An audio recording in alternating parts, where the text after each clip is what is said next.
Initially, when I encountered the violence in Islam, I said, well, this can't be the true Islam.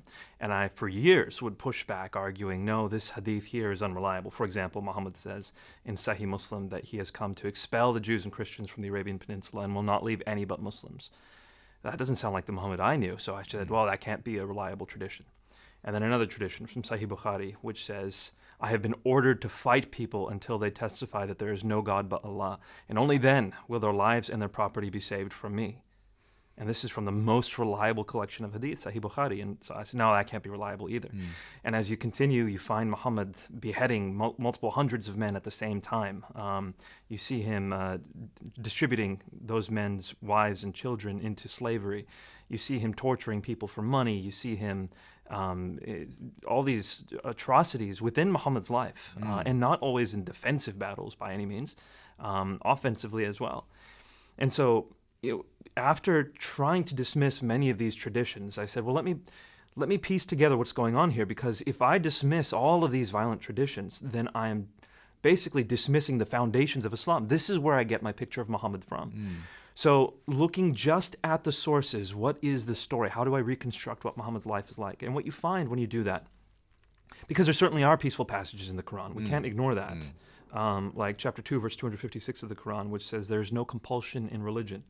And those are often the ones that are quoted in those are often the ones, to people. Chapter 109, which says, you know, those of you who disbelieve, believe whatever you want and let us believe what we want. Fairly peaceful. One of the ones that's I can't say this without laughing a bit, but so abused is chapter 5, verse 32 of the Quran, which says, if you kill one person, it says if you kill all of mankind. And if you save a life, it says if you save all of mankind. When you start understanding the context, though, you realize that this is not the ultimate message of Islam. For example, that one verse, chapter 5, verse 32 of the Quran, says the first part of that verse is, it was told to the Jews. If you kill one person, it's as if you kill all mankind. If you save a life, as if you save all mankind. And we do. We find that in Tractate Sanhedrin of the Babylonian Talmud. I see. It's not in the Quran. It's not a teaching for Muslims. The next verse is the teaching for Muslims, which says, if anyone creates mischief in the land or strives against Allah or His messenger, crucify him or kill him. Right, a very cut off his different hands and feet. message. Exactly. Okay. So you start getting the context. And what you find is, in the first 13 years of Muhammad's prophetic career, he lives a peaceful life. He has about 100 followers by the end of that time, not that many. Certainly doesn't have a fighting force. Most of these people are of humble means. And he doesn't fight during that time. But then he's given rule over a city. An entire city gives him the right to be arbiter. From that moment until his death, approximately 9 to 10 years, he personally participates in or deputizes 86 battles. Right. So that's an average of 9+ battles a year, and they culminate in intensity until the moment he dies.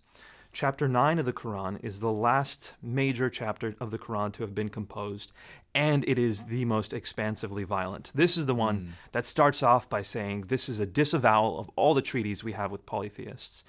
Chapter 9, verse 5, slay the infidels wherever you find them, lay siege to them, take them captive. Chapter 9, verse 29, fight the Jews and Christians until they pay you the poll tax and they feel subdued.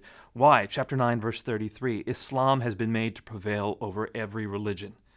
So, I mean, chapter 9 is the most violent. It's the culmination of the Islamic message. It's the marching orders that Muhammad leaves Muslims with, which is why when he dies, Muslims conquer 1/3 of the known world within 150 years. Right. These were the messages. By the sword. Well, it's complex. Once again, they would tell places, if you do not convert, then you have the option to pay a tax, and if you don't pay that tax, then we will fight you. The jizya. Exactly. Yeah. So it was expanding into territory. The first option people were given was conversion. The second option was paying a tax, and if that didn't happen, then it was by the sword. And do you basically see this as effectively the modus operandi of groups like ISIS today? Well, this has been the classical understanding of Islam up until the fall of the Ottoman Empire. No Muslim really ever had qualms with it. It's what it was, and this is the means through which Allah had given Muslims dominance around the world. And it wasn't until Muslims had to as a culture, flip the script and start playing the defensive, the victim card, which they hadn't done before. So, for example, the Crusades. Many Muslims will point to the Crusades now and say, this is another example of Christian sort of superiority complex and trying to keep us down and oppressing us. The Crusades were never even discussed in Islamic literature. There was no Muslim or Arabic word for Crusades until Christians came up with one in the Right. 19th century. Okay. It just wasn't a part of the Islamic mentality until the Ottoman Empire fell, the Islamic world started losing its power, and then these discussions started happening. And that's why you don't hear the phrase Islam is a religion of peace until the 20th century. That simply wasn't a phrase. It was before never then. said. It was never Yeah. thought. That wasn't the way Muslims had thought up until that time.